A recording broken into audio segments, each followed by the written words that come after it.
திருவாரூரில் நிலத்தகராறில் 10க்கும் மேற்பட்ட பெண்கள் கும்பலாக சென்று இரும்பு வேலியை தகர்த்து அடாவடியில் ஈடுபட்ட சம்பவம் பரபரப்பை ஏற்படுத்தியுள்ளது. 1 சென்ட் நிலத்திற்காக ஊரே கலவரமானதன் பின்னணி என்ன?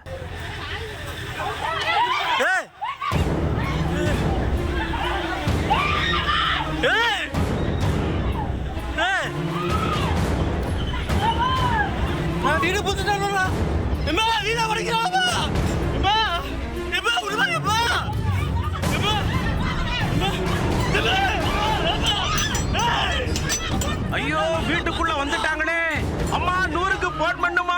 அலறிய மகன். பாத்துருடா, 100க்கு போன் அடிமா, போனுக்குமா போன் உடைச்சிடுமா, போன்லாம் உடைச்சிடுமா. அதரை துடித்த தாய்.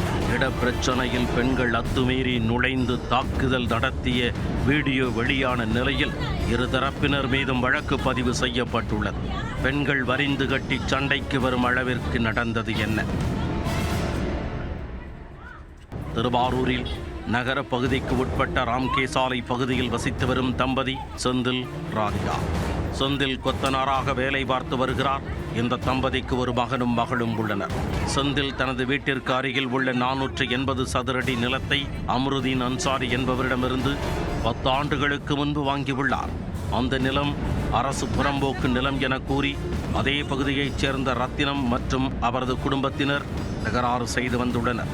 அவர்களின் எதிர்ப்பையும் மீறி அந்த இடத்தில் செந்தில் குடும்பத்தினர் கற்களை ஊன்றி கம்பி வேலி அமைத்துள்ளனர். தங்களது நிலத்திற்கு எதிராக ரத்தினம் குடும்பத்தினர் தொடர்ந்து குடைச்சல் கொடுத்து வந்ததால் செந்தில் தரப்பில் திருவாரூர் உரிமையியல் நீதிமன்றத்தில் வழக்கு தொடரப்பட்டது. இந்த வழக்கில் வருகின்ற 20ஆம் தேதி அடுத்த வாய்தா கொடுக்கப்பட்டுள்ளது. இந்த நிலையில் ரத்தினம் மற்றும் அவரது குடும்பத்தினர் சர்ச்சைக்கு உள்ளான இடத்தில் இருந்த கல் தூண்கள் மற்றும் இரும்பு வேலியை தகர்க்க முயன்றுள்ளனர். அதை தடுக்க வந்த செந்தில் மனைவி ராதிகா மற்றும் அவரது மகனையும் தாக்க பாய்ந்துள்ளனர். அப்போது ராதிகா தனது மகனை பாதுகாப்பாக வீட்டிற்குள் அடைத்து வைத்து அந்த கும்பலிடமிருந்து காப்பாற்றியுள்ளார்.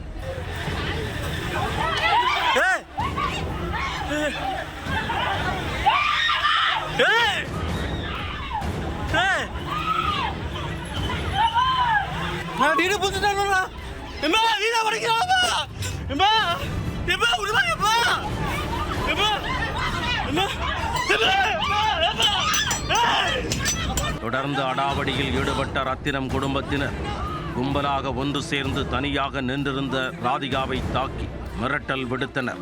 வீட்டில் உள்ள பொருட்களை உடைத்து வாய்க்காலில் வீசியதுடன் செந்திலின் மகன் திவாகர் மற்றும் உறவினர் ராஜேஷ் ஆகியோரையும் தாக்கியதாக கூறப்படுகிறது. இதுகுறித்து தாக்குதலுக்கு உள்ளான ராதிகா திருவாரூர் நகர காவல் நிலையத்தில் புகார் அளித்துள்ளார். அதன் அடிப்படையில் ரத்தினம் மற்றும் அவரது மகன் ரமேஷ், சங்கர் மற்றும் உறவினர்கள் சிலர் மீது வழக்கு பதிவு செய்யப்பட்டுள்ளது. அதேபோன்று ரத்தினம் தரப்பில் கொடுக்கப்பட்ட புகாரின் பேரில் ராதிகா, அவரின் மகன் உட்பட 3 மீதும் வழக்கு பாய்ந்துள்ளது.